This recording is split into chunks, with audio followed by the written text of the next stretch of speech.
So welcome everybody to the latest Jodale webinar. Today it's my absolute pleasure to be working with Steve Eden from Mingalaba. I hope I pronounced that okay. Steve's going to be talking to us all about how we can enhance languages with the use of football, which I know is very on message at the moment, and commiserations to the England team yesterday for playing incredibly well, but unfortunately not being quite able to bring the Euros home. But never mind, I'm sure Steve will mention that in his talk. So we're going to run for about an hour. If you have any questions, feel free to put those in the chat. And without further ado, I'd love to hand over to Steve, who's going to tell us all about his background and then his new exciting venture. Over to you, Steve. Thanks very much, Joe. Yeah, good evening, everyone. For those of you that haven't met me or seen any of the work that I've done before in the past, but Joe, my name's Steve. I worked for about 10 or 11 years at Arsenal Football Club, running the Arsenal Double Club program, which that was going since 2006, so even before I joined the club. And that used football as a way to motivate and inspire school pupils to learn a language. In February of this year, due to the pandemic, I was sadly made redundant, and the Arsenal Double Club program was closed for good.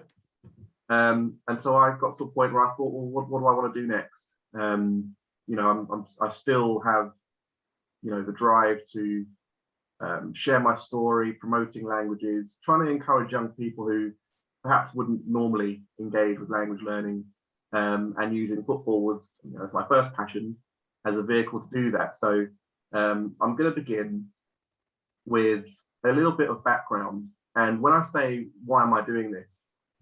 I'm not referring to why am I doing this particular venture. I'm going even further back than that. I'm talking about why am I doing this, learning a language when I was in school. I went to an all-boys school in South London, and it really wasn't cool or trendy to be good at languages or to take them at GCSE or A level.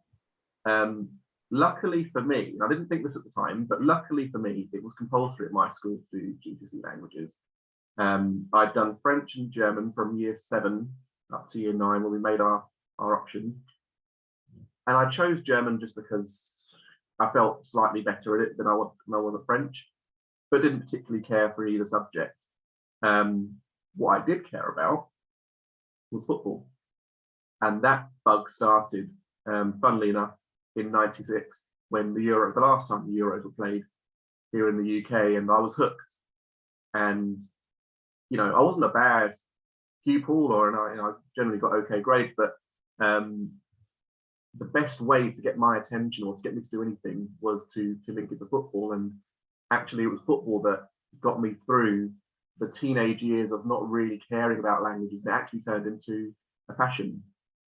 Here is a sort of screenshot from my year 10 German exercise book, and a classic example of what most of my schoolwork would look like.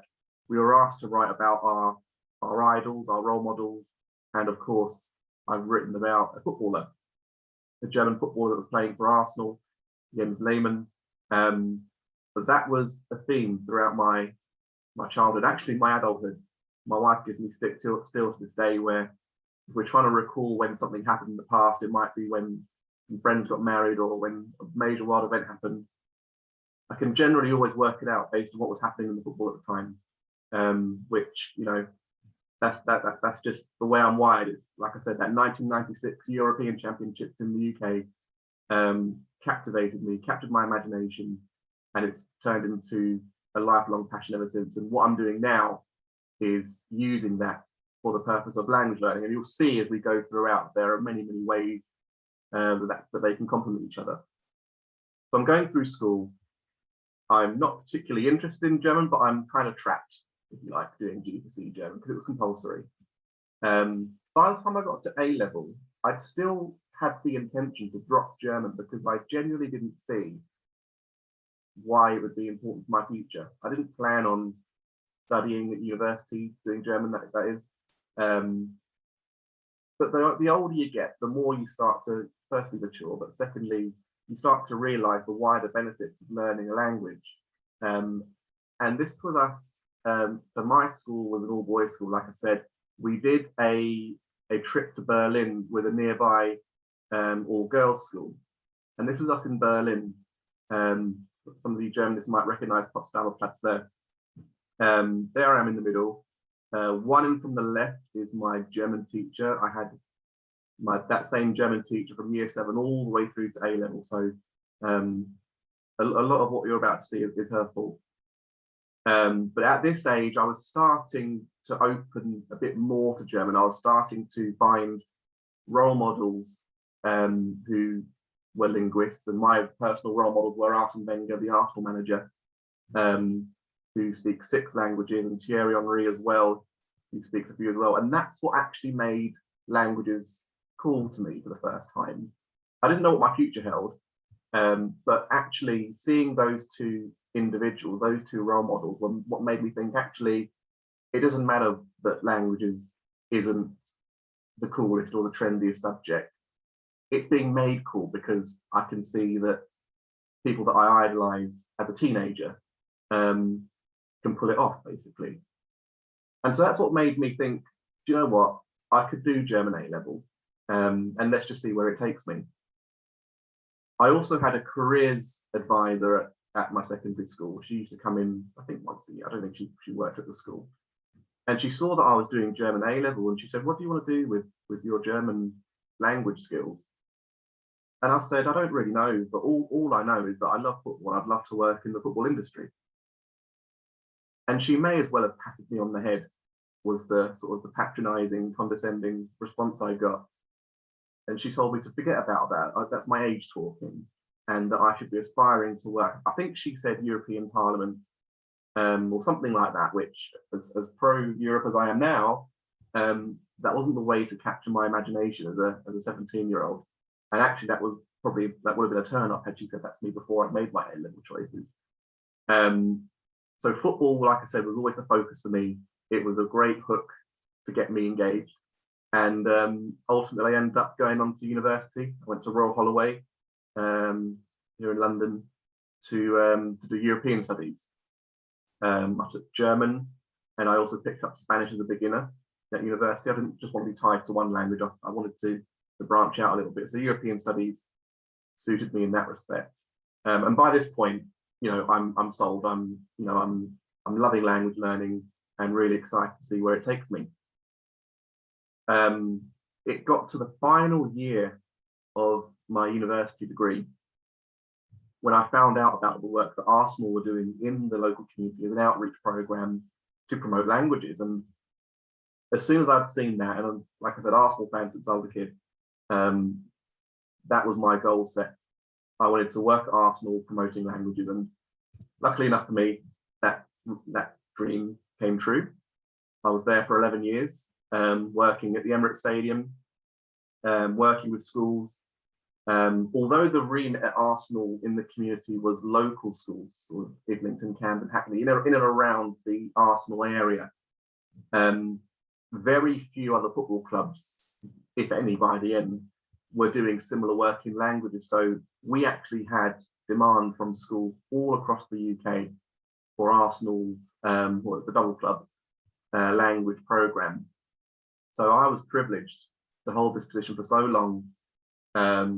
It's no exaggeration to say that I would have met and engaged thousands of young people, worked with hundreds of schools, hundreds of teachers. And like I said, it was obviously very disappointing for it to be closed earlier this year, but you know, what a ride I had. 11 years there. You saw the numbers that I engaged at the time, worked with players, legends that I idolized as a kid, the managers, had experience of lots of different parts of the football club, and saw an awful lot of stuff in the football industry outside of the community outreach team, which is where I was based. I worked with pretty much every part of the football club on the football and the business side. So it really prepared me well for what was to come next. And here I am now. I've set up my own organization called Mingalaba, which is a Burmese greeting. That's my family heritage. My dad never spoke Burmese to us growing up. He moved over here when he was 10 years old and basically stopped speaking Burmese at that point. So there's a big Burmese shaped hole in my life. So this organisation was kind of my way to keep that side of my family heritage alive. And it's also a nice conversation starter for, especially for young people who may have a heritage language at home that they love using, or maybe they suppress it. I've met a lot of young people who just can't be bothered, frankly. They speak English at school with their friends, and the only time they'll use their heritage language is maybe their parents or grandparents. And I think, my counsel to them would be to preserve that heritage language, and that's going to be worth so much to you, even if you don't recognize it right now. So I've launched the company Mingalaba, emphasis on the first syllable, and it's basically just a greeting in Burmese. And this organization is here to not replicate the work of Arsenal Double Club, but to refine it, modernize it a little bit. And the benefit is that I'm not tied to one football club anymore. I can share anecdotes and stories from any football club now. And also, I no longer have that quite tight North London remit. I can travel wherever I like, wherever I'm wanted, promoting languages through football. So this is what Mingalaba is offering. You can see it on screen there, talks and assemblies. This is all school-based stuff, by the way. So talks and assemblies, talking about the value of languages, careers in the football field. I can do workshops, which, I'll go into these in a lot more detail later on. Language and football sessions, different projects, and also creating some resources. Joe, before I start diving into these, have there been any questions or comments that I should be aware of?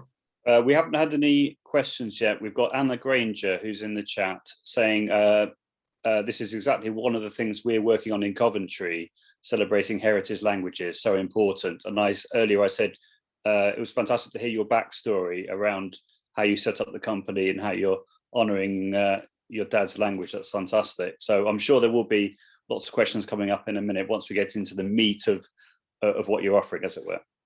Great, thanks very much. So I'll start with the talks and assemblies. Generally speaking, I can get through a talk in 30 minutes, but if possible, I recommend assigning a little bit longer, because then the kids can ask questions and I can go into a little bit more detail. The moment I kind of give them a look behind the curtain at a professional football club, eyes and ears do pick up, and they do want to know more. So between 30 and 60 minutes would be the ideal amount of time for a talk. It might be in an assembly, or you might bring me in specially, as you can see at the bottom there, maybe for an NFL week or before they do their options and so on. And these are some of the topics that I generally cover in a talk. The top one there, languages for a career in football, are particularly popular.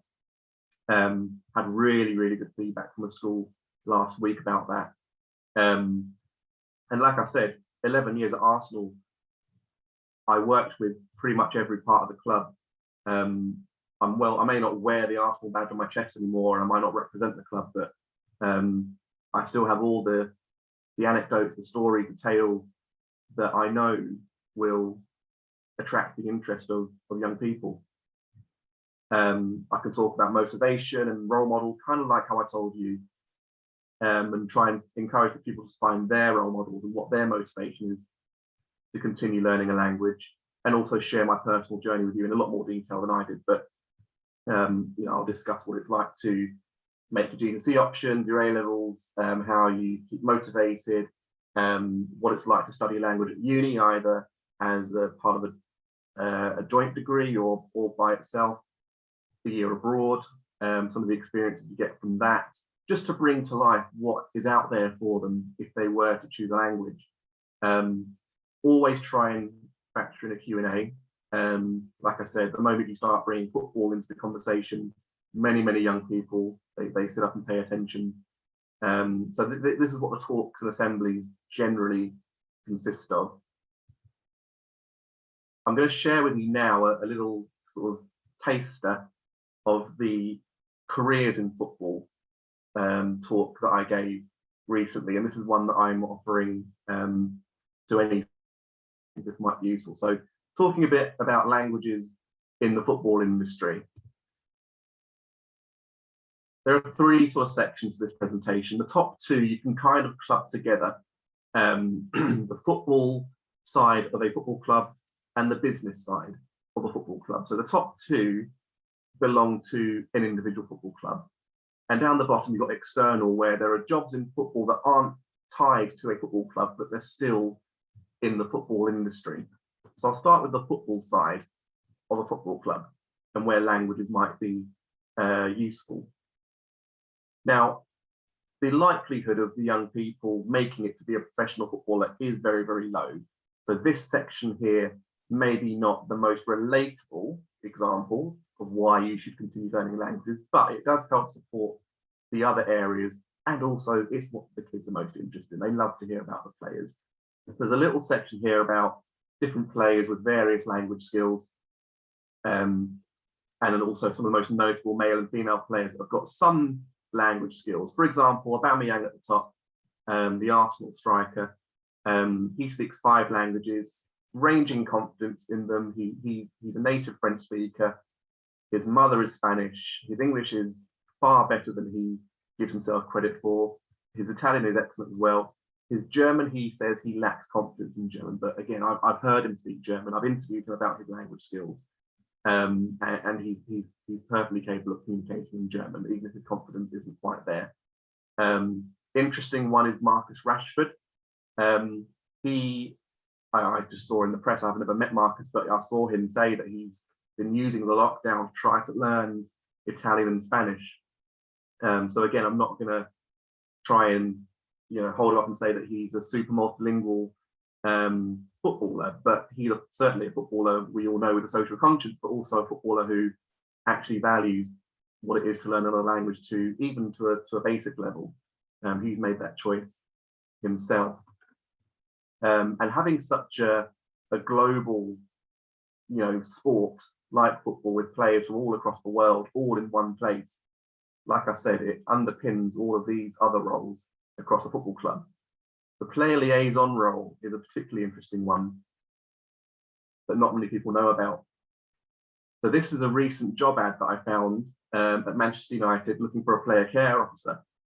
And the player care officer basically looks after the players off the pitch. And you can see there in the ad that fluency in French and Spanish is a must. Now, I worked, relatively closely with the player liaison officer at Arsenal, and I can tell you he's one of the busiest guys at the club, and he's also extremely fulfilled in his role. When I say that the player liaison officer looks after players off the pitch, this is the kind of thing that they would be responsible for. So they look after the players and their families, especially new players when they arrive at a new club.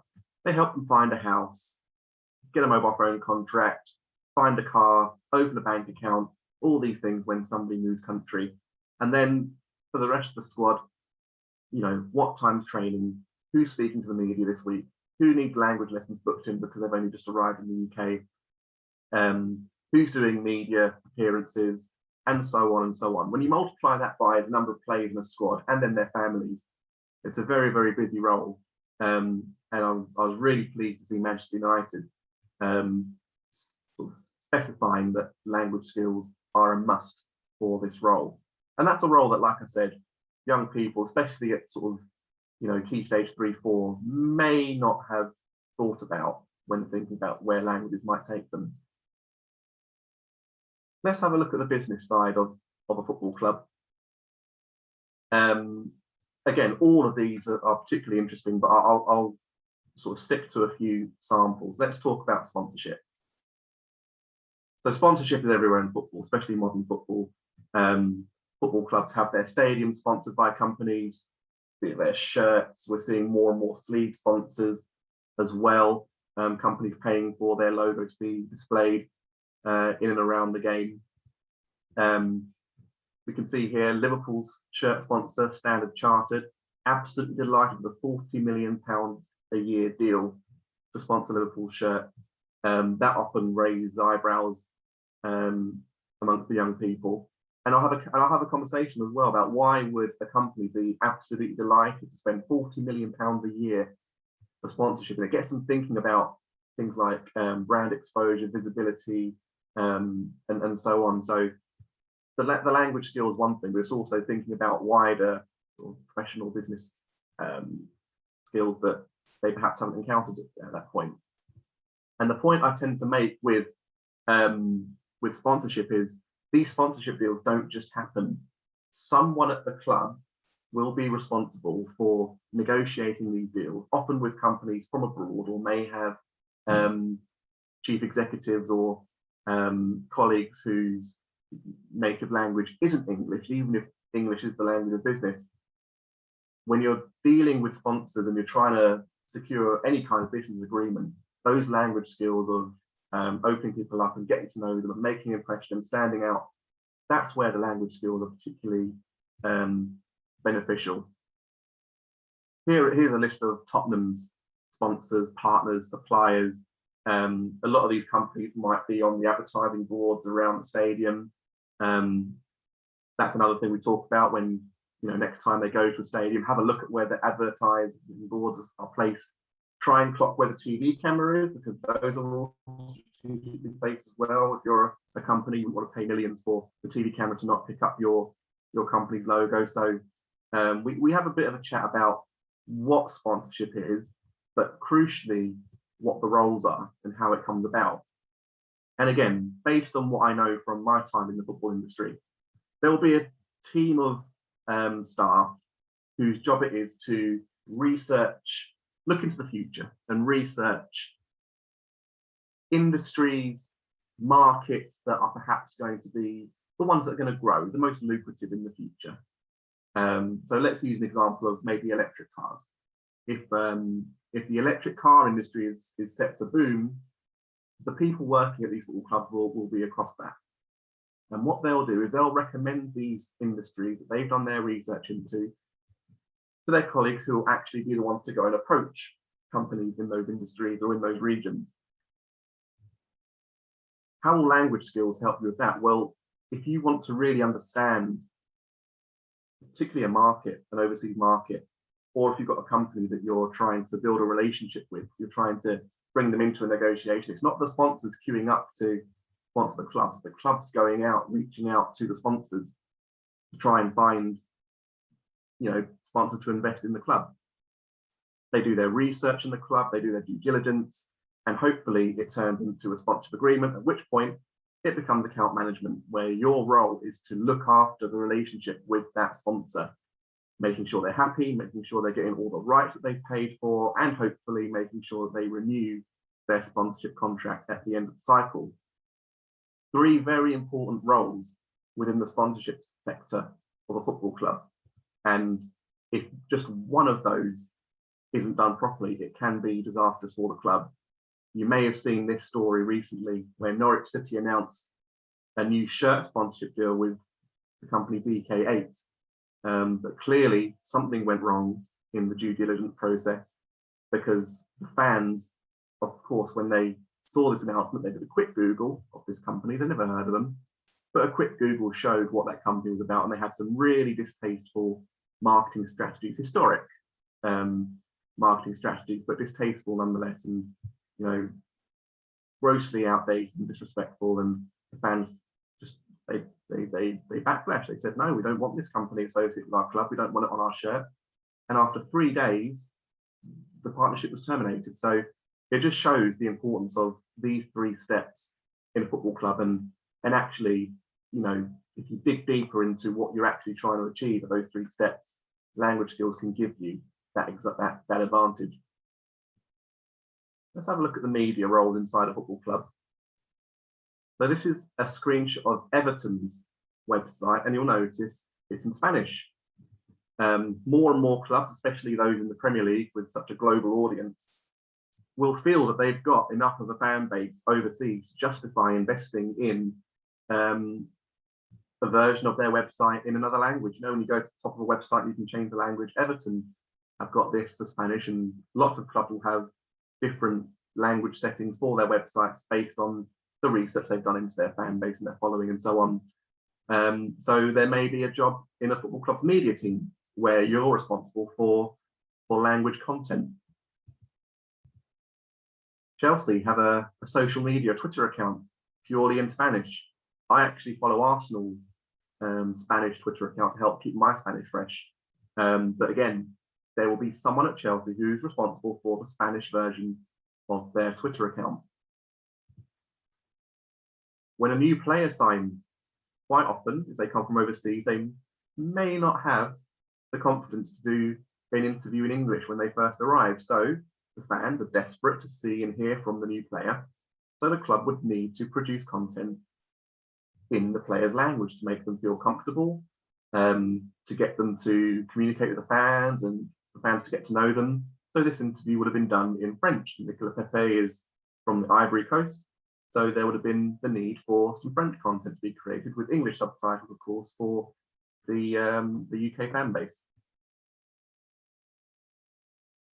In the comms team, that on the left is a friend of mine, former colleague at Arsenal, Rebecca. She works in the comms team and she's supervising an interview with Hector Bellerin, our Spanish defender. So the comms team are responsible for the PR, any club statements that come out of the club, looking after the journalists, the TV broadcasters. They're responsible for briefing the players and managers before they go out and do the interviews.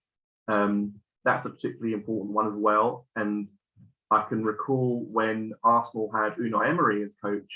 If any of you saw Unai's press conferences or interviews, he always tried, Unai, to speak English. He's from Spain. And he always threw himself into the deep end and tried to speak English, but you could tell he was not super confident, and actually he got quite a lot of stick from fans and social media for his English, which I thought was a bit unfair. But there was a time where I think Unai Emery needed to comment on quite a sensitive issue. The club knew that the journalists were going to ask about a sensitive issue, and they needed to make sure that he had the confidence to deliver that message in a press conference in a way that is clear, is not going to be misinterpreted. So it's a really, really important role the comms team have. And again, language skills will definitely be very, very important for making sure that the players and managers, especially if they aren't native English speakers, are comfortable facing the press. The travel department, of course, footballers travel a lot, whether they're playing in their own country or in European competition. The travel staff at a club would be responsible for all team travel, so booking the flights, booking accommodation, organising logistics for the trip. So how do we get from A to B to C, who's responsible for what, and so on. They may liaise with their counterparts at other clubs. They'll do a recce of any trip before they go abroad. This is something that I've got a little bit of experience in at Arsenal, not for the first team mind, but still, if there's a trip that needs to be done and it involves players or young people or whatever, there'll be a need for a recce, a risk assessment, to go over there, to check out where the accommodation is, where the stadium is, make a plan, make sure it's all organised and safe. And actually, the travel team would then supervise the trip. So, they don't just do the risk assessment and send the players on their way. They'll be traveling with the squad, take them to the hotel, take them to the stadium. They know where everything is and when everything's going to happen. So, again, with the amount of travel involved, and certainly when I did a risk assessment for a trip that the club were doing to Bolivia, it was really, really important that I had some Spanish to communicate while I was out there.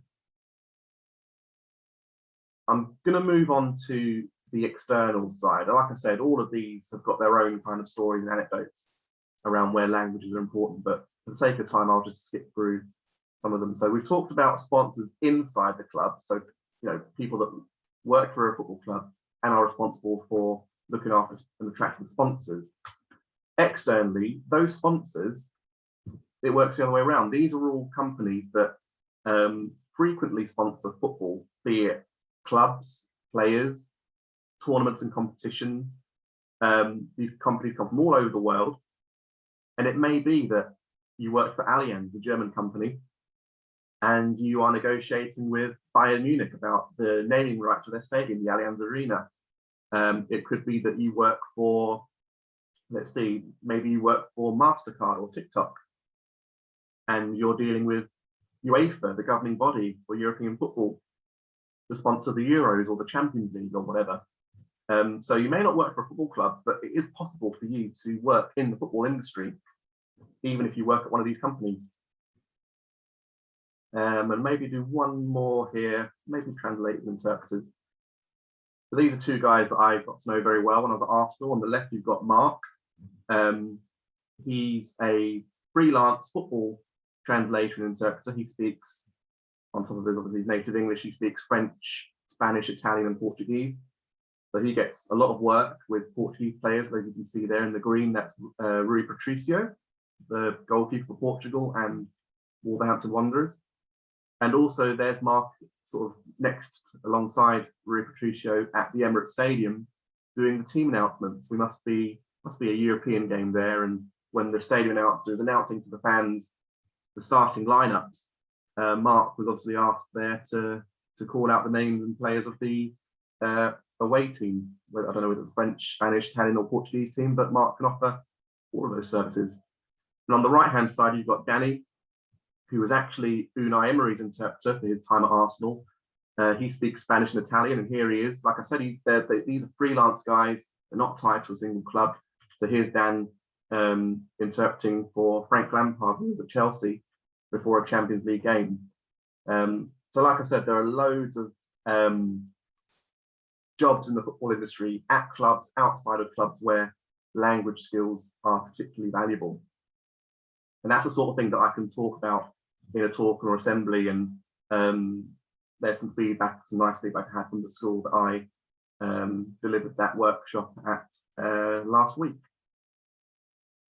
Joe, how are we doing for questions? Right, so we've got 3 questions so far, if that's okay.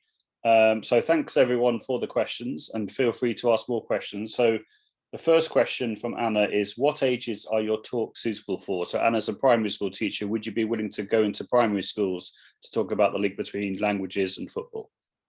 Of course. I offer versions of what I'm showing you for all age groups. What I would say for primary school is, obviously we work together before I come in to, hone in on what it is you want the message to be. Would careers be the right thing for primary school? Maybe, maybe not. We can talk about that, when we get in touch. But there are primary school versions of motivational talks for language that I can do that link to football. Like I said, it may be careers, but it may be focused on role models, or it may be focusing on where language might take you in the future. So an absolute yes for primary schools. That's fantastic. Thank you. And then we've got a question from Liam, who's based up in Scotland, saying, would this apply to Scottish schools too? So would you be willing to go up to Scotland to do the sorts of talks you've been doing in English schools? Absolutely. I was in Scotland recently. Just so happens my wife's family are all Scottish, so I'm up there quite a bit. But I haven't got an announcement to make at this point, but it's quite possible that I'll be in Scotland a fair bit coming up through a partner who works up there. So yes, to Scottish schools as well. Now, obviously, the further I travel, that will add on certain costs as well for travel and accommodation. But what I'm hoping to achieve is try and be creative with that. So say, for example, you've got a school in Scotland. I live in London, so I would need to, cover my travel and accommodation costs. But if the school in Scotland has a cluster that they belong to, where you almost have a few schools that I could do where you could split those travel and accommodation costs, it therefore turns into very little per school. So that's how I'm going to try and do it. And like I said as well, I've hopefully got a partner in Scotland that will fund, part or all of those costs. So it's subsidised for schools. But it's all about having a conversation, working out a way to make it accessible, as accessible as possible. Awesome. That sounds brilliant. Lovely. So we've got a question now a key question, obviously, from Fozia. Hopefully I pronounced your name correctly.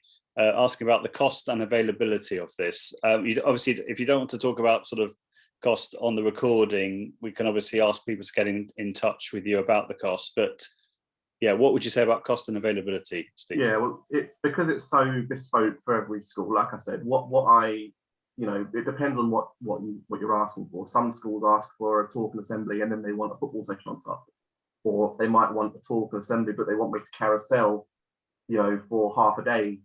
So I deliberately don't talk about costs like on the website or in forums like this. It would be, I'd work with you to understand exactly what you need.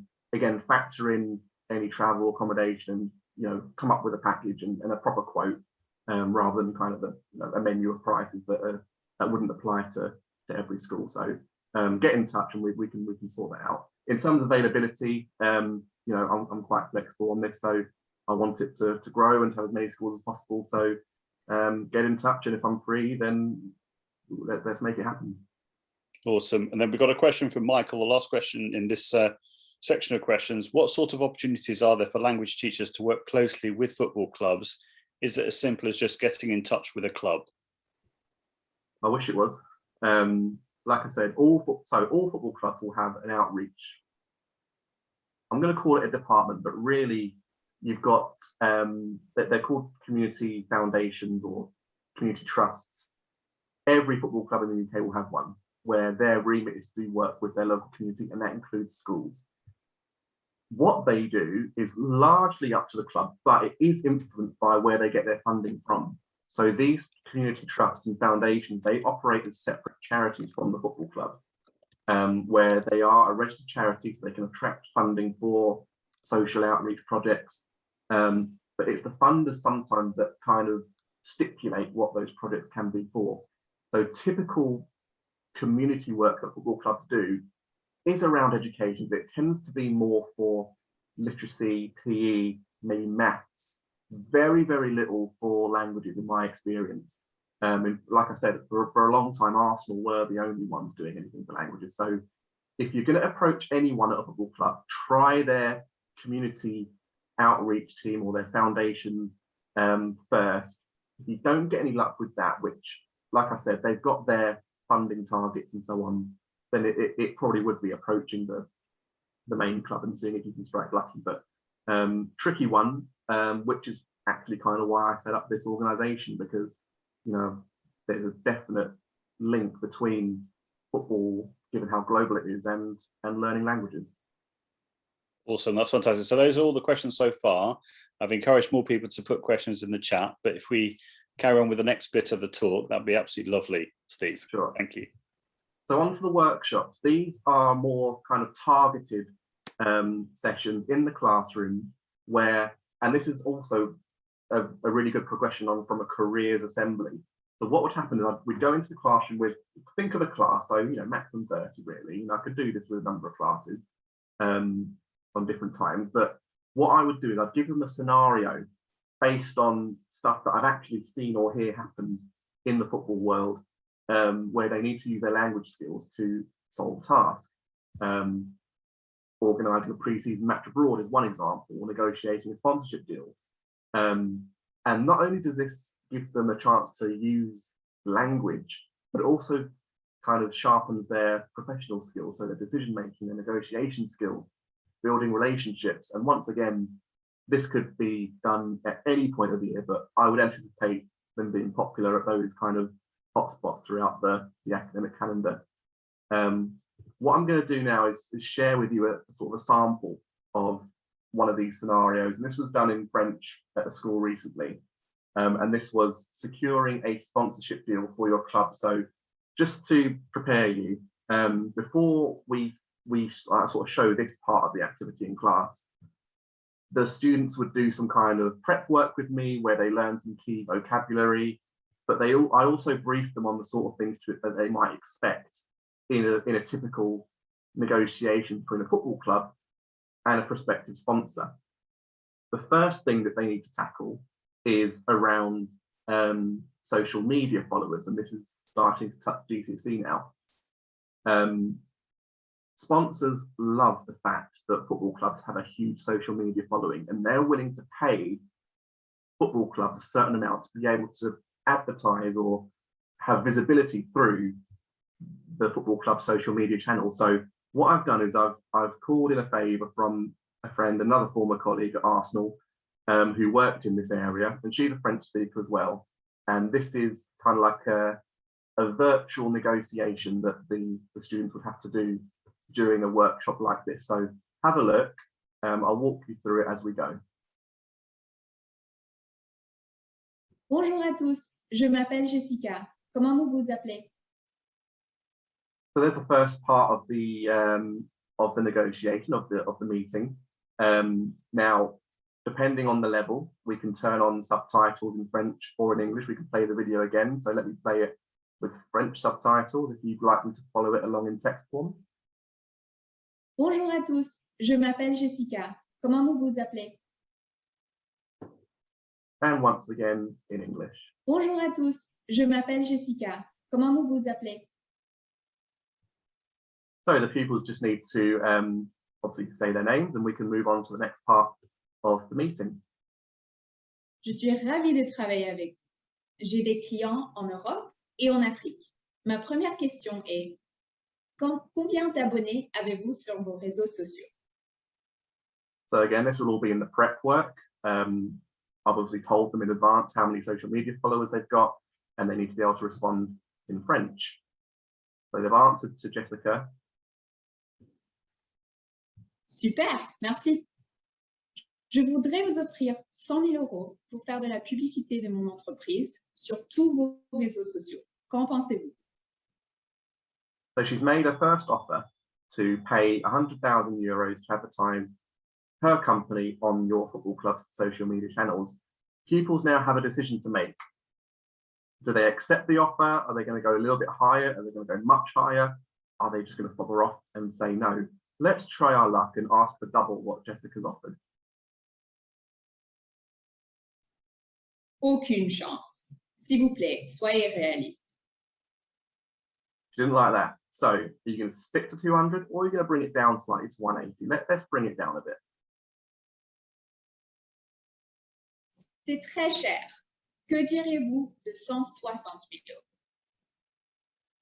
She's gone down to 160. Should we accept or should we stand our ground? Let's accept. Merci. She's happy. So, social media access sorted. The next thing that sponsors like to get access to is tickets for games. So they can use them with their clients, run competitions for their customers, and so on. All very normal in football sponsorship. Let's see what Jess has to say. Combien de billets avez-vous pour le match? So through their prep, they'll be able to answer how many tickets they have in French. Nous aimerions 20% de vos billets, s'il vous plaît. So she's asking for 20% of your tickets. Are you going to accept, offer a 10% or offer a 5%? Let's just accept it. Parfait, merci. Happy sponsor. Now, the last thing that they are guaranteed to want, a sponsor, is time with your players to shoot commercials, to film campaigns. And what the kids are told for this scenario is your manager, so the manager of the players, only wants the players to be doing 2 hours of commercial activities. So there's your brief. You're only allowed to give 2 hours of time with the players for the purpose of commercial activities. Let's see how this goes. Pouvez-nous utiliser les joueurs pour faire de la publicité pour notre entreprise? So yeah, it's 250,000 euros for 2 hours. The other amounts there, or like I said, just say no and see what she does next. Let's go somewhere in the middle here and see what she says. So we went for 275,000 euros for 2 hours, as your manager had said. Je sais que vous aviez dit qu'ils ne sont disponibles que pendant 2 heures. Mais s'il est possible d'utiliser les joueurs pendant 4 heures, je paierai 600 000 €. Acceptez-vous? So you're expecting to get 275, and she's offering 600, but for double the amount of time that you've been allowed to offer. they've got a decision to make here. For the sake of time, I'm just going to accept it. Parfait, merci. And bringing the meeting to a close. Merci beaucoup pour votre temps. C'était super de travailler avec vous et je suis très heureuse que nous ayons trouvé un accord. Bonne chance pour le match et au revoir. Remember, like I said, the subtitles can be done in French as well, so let's just do that one last Merci time. beaucoup pour votre temps. C'était super de travailler avec vous et je suis très heureuse que nous ayons trouvé un accord. Bonne chance pour le match et au revoir. And there you go, you've got a deal, which is what they all wanted. So that was an example of a workshop, a sort of task-based scenario in a workshop that I did with a year 9 French group. And yeah, the teacher enjoyed it, the pupils definitely enjoyed it. It was good fun. So those sorts of workshops will be available hopefully, by September in French, German, Spanish, and I'm working on a few other scenarios as well. So I have about a series of about 5 I'm hoping for. Let's see how my summer goes. Then we've got just straightforward language and football sessions. Typically, these are 2 lots of 45 minutes. So 45 minutes in the classroom, followed by a 45-minute football session where language is used.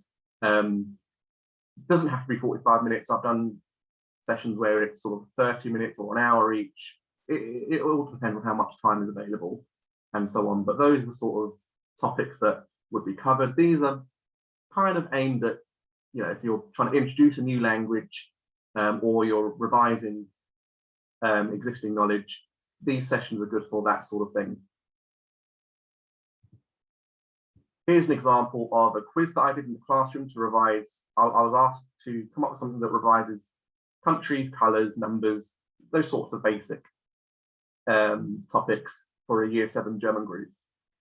So this was based on the countries at Euro 2020, where there are, I'm not going to show you every question, but you can see the sort of thing that they had to do. So here, they guess the letters, they lose lives, they guess wrong letters, they guess a letter correctly, we fill it in. If they want a clue, there's the badge. Once they've got it, have a guess.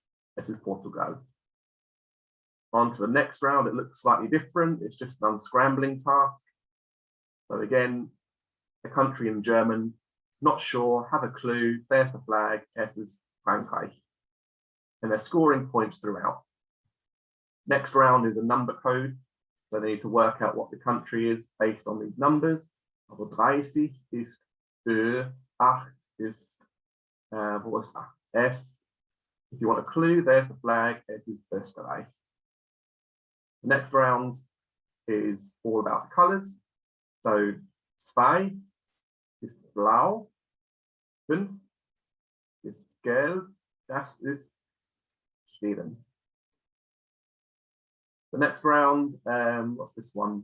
Some sentences. So fill in the gaps and the red letter in each missing word will spell out a country. So, ich entspanne mich, ich mache meine Hausaufgaben, ich besuche meine Freunde, ich wandere mit meinem Hund, ich benutze soziale Medien, ich mache gerne Fotos, ich spiele auf meinem Handy. Deutschland ist die beste Mannschaft. Ich schaue gerne Filme, ich lerne eine Fremdsprache. Take the red letter and you get Tschechien. And lastly, there's an audio task as well, where they describe the country. Click on the football if they want the text version as well, but try and listen first. Dieses Team trägt ein dunkelblaues Trikot. Die Fahne ist auch dunkelblau und hat ein weißes Kreuz. Das Land ist in Großbritannien. So we can play it again if we wanted to, and like I said, if they want the text to go along with it, just click the footballs to reveal the text, and hopefully they'll see that the answer Es ist Schottland. Scotland. So again, I've delivered this recently. Actually, this was just during the summer term before the Euros kicked off. So the head of language there was very, very pleased with that. This is quite a simple session to deliver, to be fair. building on a lot of those principles developed through Arsenal Double Club. And I actually got a pupil testimonial as well, which is always nice. Often prefer those because they're the ones that we're trying to influence here. So well received by a Year 7 group. Still with schools, but kind of separate, if that makes sense. I'm doing lots of projects. The main one that you may have seen on Twitter recently is our Euro 2020 Fantasy Football auf Deutsch project. This was funded by my long-standing partners, even from my Arsenal days, the Goethe Institute here in London. Based on the popular fantasy football game, where you're given a budget to build your own team. This was obviously based on the players at the Euros. Pupils pick 5 players and they score points based on their chosen players' real life performance at the Euros. So if a pupil chose Harry Kane in their team, anytime Harry Kane scored a goal for England, that pupil scored points. We created some materials to support the task, which I'll show you very quickly now. This was the kind of beginners worksheet. So a little bit of vocabulary to help them kind of learn what the different positions are. Then they need to build their team with their budget. They put their player, the position, what country they come from, their price. This is obviously all given to them in advance. A little bit of partner work where they're talking about their teams. And they need to write down, what's in written German, who is in their team, where they come from, how much they cost, and so on. We did a sort of a level 2 version, if you like, for slightly high ability learners, where obviously the front page looks the same, they're building a team, but then they need to give some reasons about why they've chosen certain players to try and stretch them a little bit more. So match up the German with the English, introduce weil, because for non-German speakers that affects sentence structure. So a little bit of practice on using weil. And then again, write out your team, describe them, give reasons, sort of a slightly more extended piece of writing. And then lastly, we did another sheet for the super high flyers. So again, first page, get your vocab, build your team, pick up some vocabulary to give reasons, but now we're going to challenge them to really be creative with their reasons. So don't just copy the reasons above, try and play around them with replacing sentence structures and vocabulary, have a bit of debate as to who's got the best team, and write it out in full. This project was pretty well received, I have to say, on social media. We had schools, here's a tweet from St George's School, building their team using the worksheet you just saw. And then the response from teachers throughout the tournament as we were posting updates and rankings and so on was really nice to see.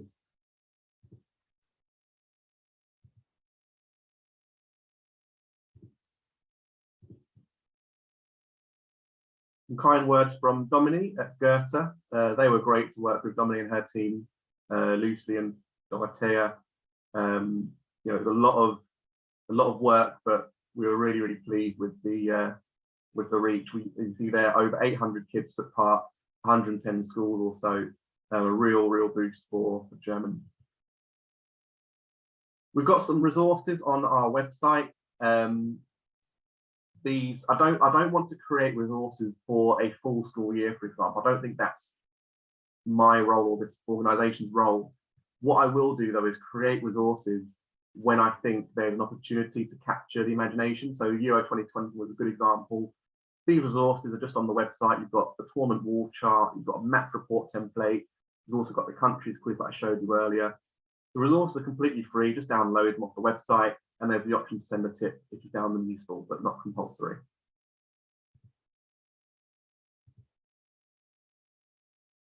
So there's a very, very quick run through of what I'm offering. In terms of what's coming next, it's now time for me to get out and deliver this stuff, be that the talks and assemblies, the workshops, the football and language sessions, and so on. I've had good demand already. Hopefully I'll get into around lots of schools across the UK from September onwards. Already talking to Goethe about other projects as well as other possible partners. Again, none that I'm ready to reveal just yet, but a few partners, possible partners that will fund different projects. I've mentioned resources, and I also want to try and launch something around CPD and professional learning for teachers.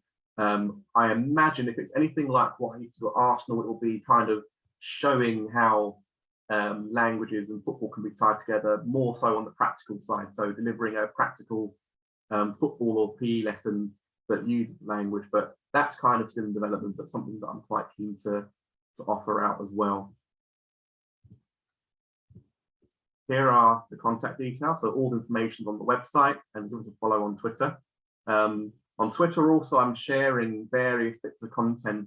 Quite popular recently was a sort of a snippet from the interview I did with Pierre-Emerick Aubameyang about his 5 languages, and also Mesut Ozil spoke nicely about languages.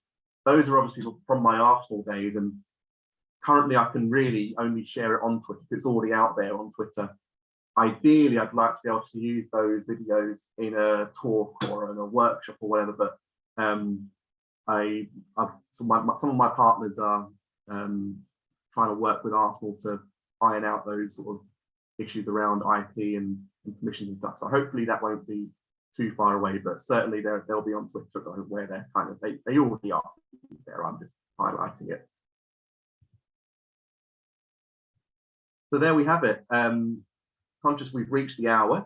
More than happy to take questions if there are any more, Joe, but other than that, really appreciate you joining this webinar and hope you've taken something from it. There are the details again, and thank you once again, Joe. Awesome stuff, Steve. So we've got 1 question and 2 comments. I think if we do the 2 comments first, and if anyone has any other questions, feel free to put them in the chat. So the first comment from Bernadette Clinton, who has invited you to Hackney before, apparently has said, excellent presentation. We've had Steve doing work in Hackney with all ages. He accompanied a group of Year 5 pupils on their trip to Madrid, and he's also spoken to Year 10 and 11 pupils about the importance of taking languages at A level. So a really lovely comment there from Bernadette. That's fantastic. And then we've got another comment from Arnold, which is, great presentation, Steve. I can see how this will inspire so many children in Scotland to take up languages and explore the various opportunities that they can pursue. Impressive stuff. So that's fantastic. So that's really lovely. Thank you so much, everyone, for the comments. So the first question, because I see we just got another question as well, so that's brilliant. First question. Without stereotyping, I can see obvious links to increase interest for boys, which is very often a focus for schools, but are you finding girls are really engaging well too?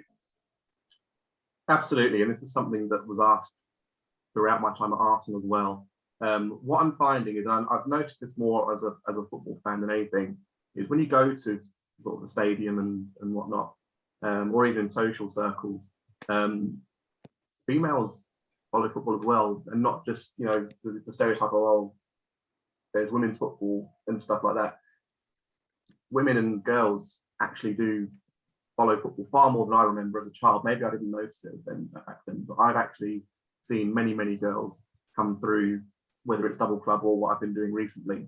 I'll always understand that there will be the stereotype of attracting boys. I'm case in point when I was a youngster, but no, I think this sort of thing, especially the career stuff, when that's so appropriate to any learner, you know, male or female, but it can totally engage anyone. But also, like I say, I mentioned women's football there. That's equally growing in the other way. So more and more boys are starting to take note of the fantastic female players that we have. So it works both ways. I understand the stereotype. In many ways, I am proof of that. But I have noticed that it's becoming more and more accessible to males and females alike. That's fantastic. Thank you. Lovely answer. Again, Anna's asked the question, are you also looking to do virtual talks or just in-person talks? Yeah, I mean, after so long, and I'm surprised I had this number of people on this webinar. We're all webinared and zoomed out. But, you know, of course, I'll do a virtual one if that's what you prefer. Just get in touch and we can sort something out. But if it is possible to do the live version, I always find that far more productive. Superb. So we've got a couple of comments just to finish off with. Just turn my video back on. There we are. So Janine has said, great presentation, Steve. Certainly given me food for thought. I think everyone that's come along tonight has had lots of food for thought. It's been wonderful. And then Jennifer has said, this has been brilliant. I can't wait to share everything I've learned with my pupils who are mad about football. So if there's any way to motivate them, I think in languages, that's brilliant. And I think football is a perfect vehicle for doing that. So thank you so much, Steve, for your time, for sharing all your resources, for the videos that you've played, and for the testimonials from the students. I agree with you. Hearing the students, their testimonials are particularly impressive. And that's absolutely fantastic. So some lovely comments to finish off. I'm sure you'll enjoy reading the chat. And that's lovely. So some lovely comments at the end there. So brilliant. Thank you so much, Steve. It's been, and you've been brilliant keeping to time as well. All right, Alice is saying, interesting presentation, Steve. Thanks. It would be great to get you down to Devon next year. There we are. Fantastic. So I'd imagine from September you'll be traveling around here, there, and everywhere, or doing virtual presentation as well. Again, from Michael, fantastic session. Thank you, Steve. This is just great. Yeah, lovely stuff. Okay, well, thank you everyone for coming along. It's been lovely to welcome you all along to this presentation. Thanks again to Steve for this opportunity. I'm going to stop recording right now. There we are. Fantastic.